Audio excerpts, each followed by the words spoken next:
Hi, and welcome to the stream. I'm Malika Bilal. Today we look at how millennials have the potential to revolutionize agriculture in Africa and ask what's needed to make farming jobs cool. Send your thoughts through Twitter and YouTube.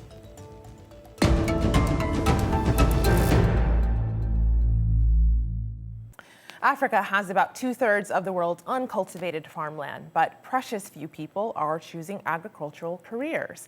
For years, young people across the continent have seen white-collar jobs as a mark of success, with farming often viewed as an unstable and precarious existence. But now a social media campaign fronted by Nigerian musician Mr Eazi and choreographer Sherrie Silver aims to show that farming means freedom. Freedom, oh, freedom. Where we they get food from? Farming. If you want chop cocoyam, but you know still from many farm. Cause you they own your own farm. Freedom. It be like when you get business. Where you they grow, you they get success. You go know say you get fitness. Then no, you for change your steps. Upgrade if you know you go fit. Carry tools, don't wait for the fit. Push hard, you for go, you be late. No lose card, don't hesitate. Farming, farming, farming. Freedom, freedom, freedom. More farming, more freedom, more farming, more freedom.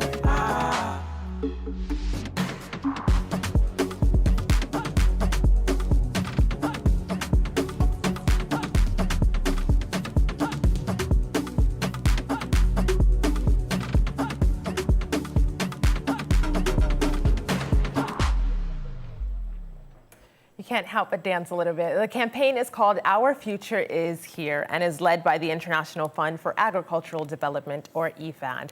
People around the world have answered the challenge from Mr Eazi and Sherrie to dance for change and have posted videos on TikTok and Instagram. For more on the campaign, Sherrie Silver joins us from Los Angeles. As well as being an award-winning dancer and creative director, she is IFAD's advocate for rural youth. We'll also hear from Karemba Warioba, a coffee farmer and entrepreneur who leads communal Shamba Coffee in Tanzania. He joins us from Berlin. Amanda Namai is a farmer and advocate for youth in agricultural initiatives. She's in Nairobi. And welcome to the stream, everyone. Now, Sherrie, I want to get started with you because a lot of people in our community probably know your work. You are the creative force behind the moves in this, the viral music video, Childish Gambino's This Is America. It addressed racism, it addressed gun violence, it won awards, and now you're using your moves for farming. What led you to this campaign? So my roots are in farming. My grandfather was a farmer. He had cows and goats, and then my grandmother would plant yams, and she still has banana trees. So, you know, it's personal for me. And I flew out to Cameroon with IFAD, and, you know, I met some farmers, and they just inspired me. And I felt like I had to get involved to let the world know that farming can actually end global hunger, because through farming and growing crops is where we begin. So I just had to be involved. That idea of having to be involved. Amanda, I know you had a similar moment when you were at a conference and you realized the linkage between farming and humanity. Talk to us about what it was for you that sparked your interest in why you should get involved. Okay, so first and foremost, agriculture is the bedrock of our existence, because without food, we all starve. And we realize that like in Kenya, whenever we have famine or drought, it's considered a national disaster. And having been with the Agricultural Finance Corporation, I came to realize that indeed farming is very, very important, and the young person can indeed play a role in changing this narrative. Because with food, we have power too. Yet we see views like this. I want to share this with all of you. This is from Mawunya on Twitter, who says, "We from this part of the world have been tuned from childhood to believe that the farmer is a poor person, an illiterate, or a dropout, making it the least attractive thing to the child growing up. What are some of the things that are being put in place to change that perception?" So I'm going to give this one to you, Karemba, because you are a farmer. How do you change that view? Is this something that you've had to deal with in your own life? Thanks, Malika, for having me, and thanks for the rest of the panel. it's a great panel to be part of. What was just asked there, I was just asked a couple of days ago when I was traveling between Tanzania and Berlin. And one of the officers at the airport asked me, "You don't look like a peasant," because they asked me what's my job, and I said I'm a farmer. And that was the second question. I don't look like a peasant. And I think we need to take it to our ownership. What do you want to be? I mean, you can be a professional farmer, and you can be anything you want to be, as long as you give it a touch of respect and treat it as a professional role. I think anyone can be anything they want to be, regardless of the outside look. Mm-hmm. I think one of our community members would agree with that. So I want to play a video comment from King Jordan Ahmadi. He's a dancer in Lagos, Nigeria. And here is what he sent the stream. Hello guys, it's King Jordan from Blocks Dances. We did a dance video just to enlighten masses on the benefits of farming, because so many people in this world suffer through their days and their nights without eating. They suffer through lack of shelter. We can all help them and save this world by farming. We can help stop global warming by farming. We can help create more houses and more food for young and old children by farming. So let's all get out there and help to encourage farming, because the world will be a better place with more farmers. Love you. So Sherrie, he and his group actually participated in the campaign. You can see them there. This is the Dance for Change challenge of he's with the Blux dancers in Lagos, and they posted this video from his dance group. But talk to us about what you feel when you see people taking this on. Clearly they know the importance of this. They're taking your message on.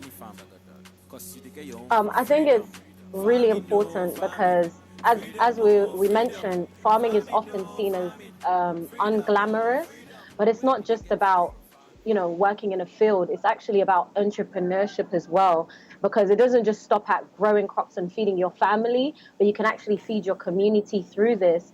And I think that's really important. And Africa has so much untouched land. So, we should be producing more instead of importing more. But yeah, for me, it means a lot to see young people taking this on and being a voice for those often forgotten youth in farms that don't necessarily have the platform to give their views. And the more youths that get involved, the more that policymakers and leaders can invest in the rural youth. So you were in Cameroon, as you mentioned, you were carrying out dance workshops. What were you hearing from people, the farmers, entrepreneurs that you were talking to? What were some of their challenges? What were they telling you? So some of their challenges were that, for example, being in the rural area, the roads are often bad. So they would be able to produce things, but then when it rains, because the roads are not paved, they will not be able to transport the goods to the city. Another thing I think is, like, young people, they want to have fun, they want to enjoy themselves, they want to go to the cinema, they want to enjoy the money that they've made from farming. But sometimes they don't have the resources, for example, internet connection and the technologies to, make them want to stay in the rural areas, and instead they'll feel like they need to move to the city. But I definitely think technology was one of the issues that was brought up. Mm-hmm. I want to share with our guest this from Capiche, who says, I took up farming a year and a half ago, mainly because I was tired of city life and I needed a more natural way. Now I've realized the potential it has. I'm currently designing a model that speaks to Africa. That is one tweet. And I want to share with you this next one, though. This is from someone who says, out of Kenya, many people there have left farming. Like for me in Kenya, the government isn't doing enough. Many of our crops are rotting, and some after harvest, we've got nowhere to take them because the government is still importing food stuff. It's sickening to me. So you see the two sides of that spectrum there. Amanda, talk to us about what this person says they were facing in Kenya, the idea of crops rotting, things not being grown there, things being imported.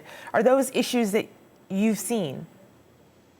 Yes, that's true. That indeed the whole value chain is not transparent, A, and two, we don't have interconnecting parts. And we find that on the other side of the spectrum, farmers grow without the consumer's side of things.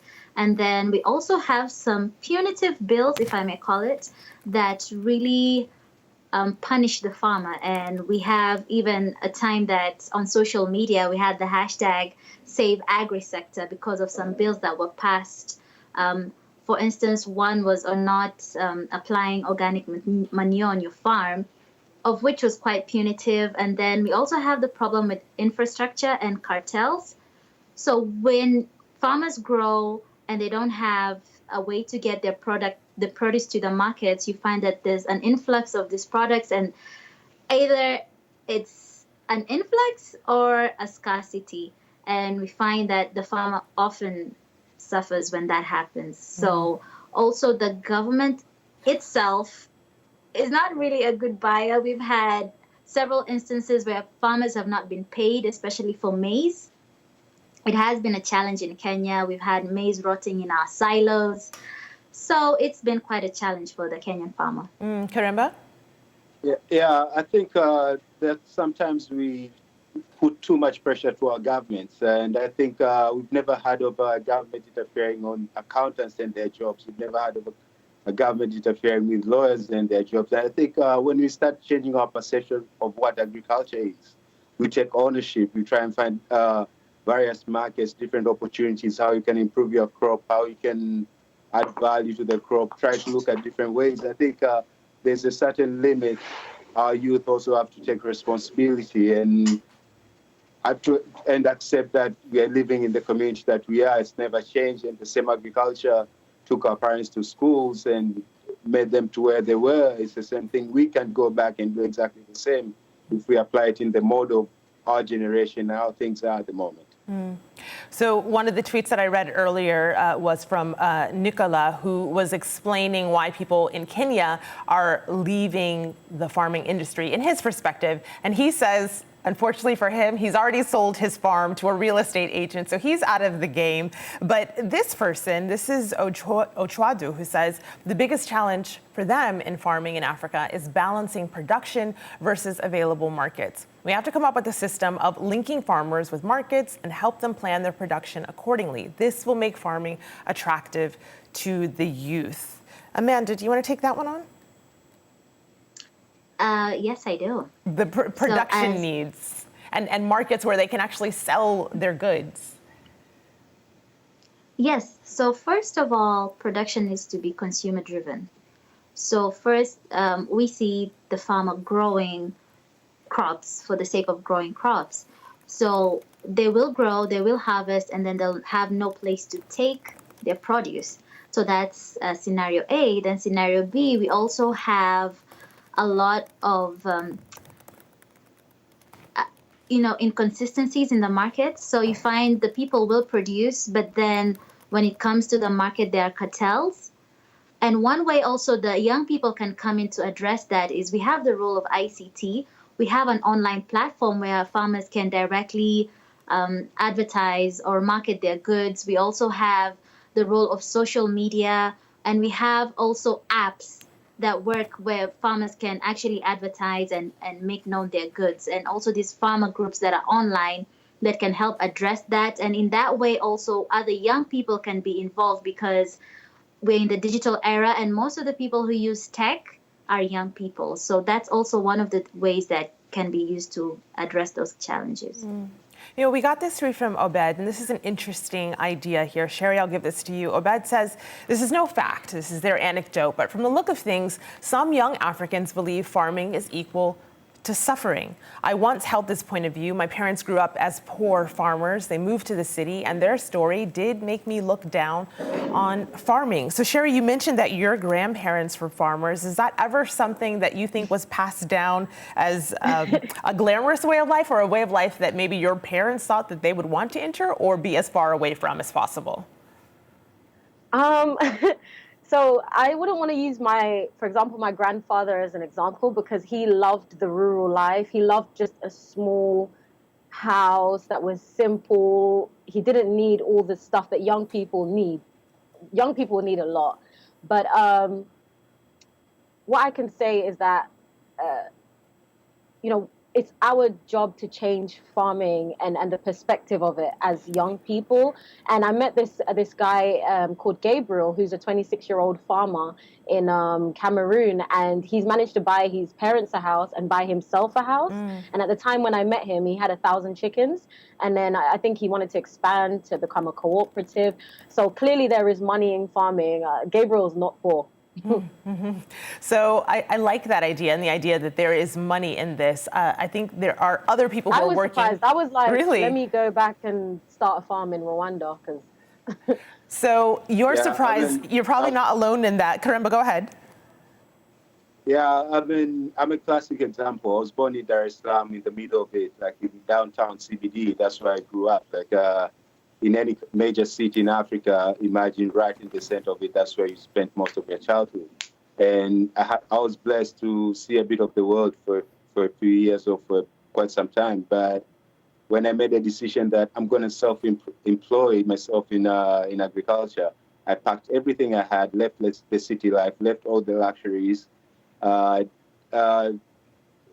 enough, it wasn't even a huge capital to start with, but I sort of like took my heart and sweat into the field, started with nothing, and grew up from there. And it's the patience, dedication, and willingness to sort of like take yourself from nothing to something. And unfortunately, most of youth nowadays, they want to see a dream happening in a day, and that's not what agriculture is all about. It's dedication and commitment. So I like what Karemba said. Go ahead. I like what he said about putting in the hard work to it. And we must be really careful about not exceeding too much to one side. Yes, we want to make agriculture look attractive, but also it's not a genie in a bottle where you rub a dub-dub and poof, you're rich. So just like any profession, any industry, you need to work at it. You need to be smart about this thing. And also Karemba alluded to being professional about some of, how agriculture is done. So by the fact that we're having young people in the front line, I mean, Sherrie and Karemba himself, and people look even at me and say, are you really in agriculture? And they don't believe it because you speak English, you dress well. So that's also changing the perception slowly, but definitely surely.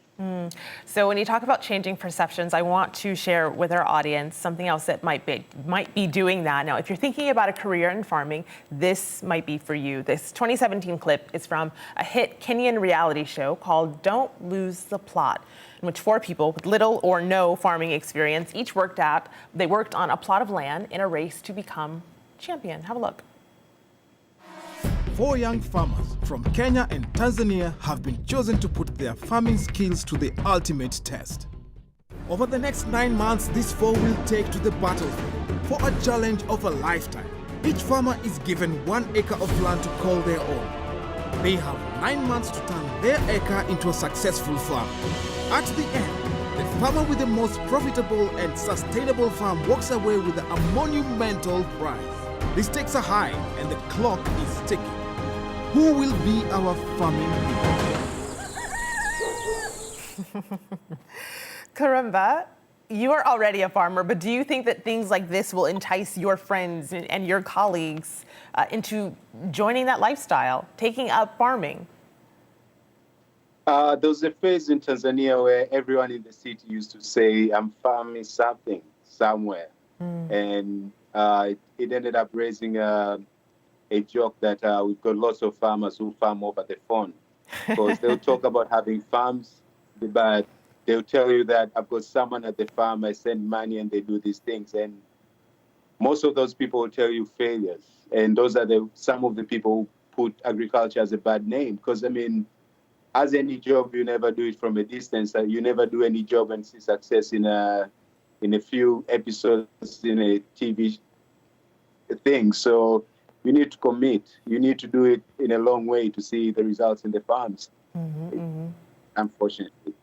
And in addition to committing, there's someone in our community who says you need mentorship. So this is KC who says effective education on what crops are suited for which soils and also adequate mentorship programs is needed. It's not enough to simply give the youth land, but you also have to equip them with the knowledge, make farming the in thing, and encourage innovation and eco-friendly farming. So Amanda, how do you go about doing that?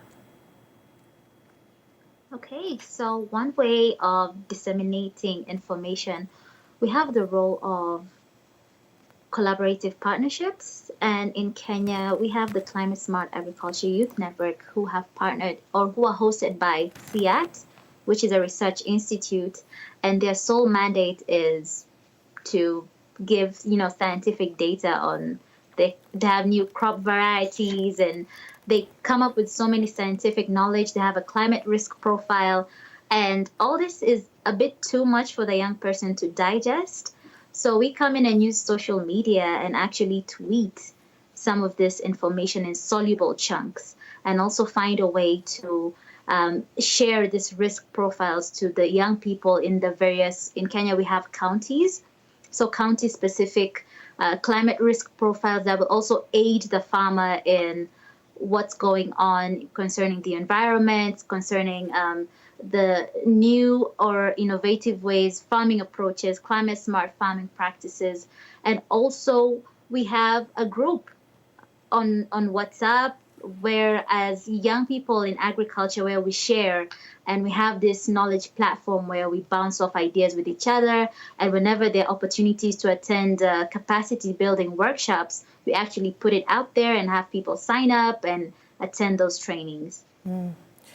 Data-driven agriculture here on Twitter says to a good percentage of people, agribusiness is not yet a profession, and in most cases, it's reserved for older people. This means that the technology and innovation harbored by recent graduates and young people is hardly actually ever tapped into agriculture itself. So, Karimba, I saw you trying to get in there after Amanda was done. What do you make of that?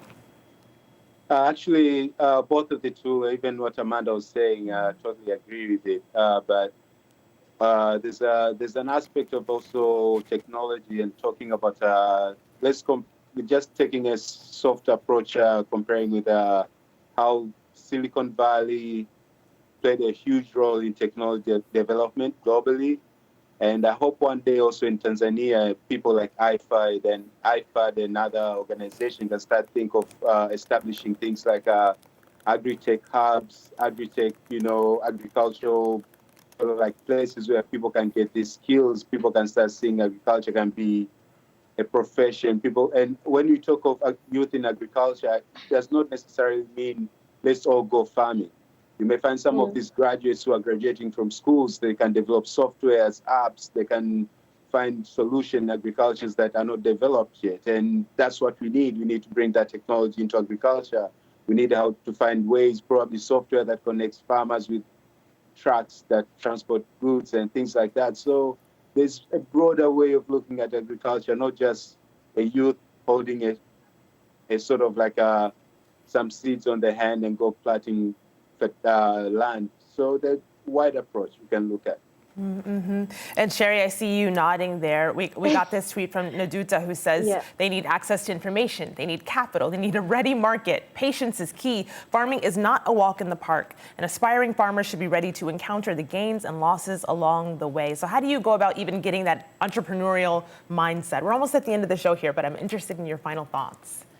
Yeah, so, having visited some of the programs that IFAD are working on, I noticed that they give training on marketing, which is really important. People need to know how they're going to sell. And there are other roles involved, as Karimba said. It's about the entrepreneurship side. I think that's how you make it a business. But mostly important is education. And I think that there are pros and cons in every type of business. Even with me going into dance, I have to be prepared to lose or to gain. The most important thing is just, if you're going to do it, put in your all. And I don't see why you would not succeed. Thank you so much, Sherrie Silver, Amanda Namai, and Karemba Warioba. Thank you. Remember, and thank you for joining us online as well. Now remember, you can also be part of the Dance for Change campaign and support young farmers across Africa. Just send your routines through TikTok. We'll leave you with some for a little inspiration. Freedom. It be like when you get business, where you they grow, you they get success. You go know say you get fitness. There no, you for change your steps. Upgrade if you know you go fit. Carry tools, don't wait for the fit. Push hard, you for go, you be lit. No lose God, don't hesitate. Farming, farming, farming.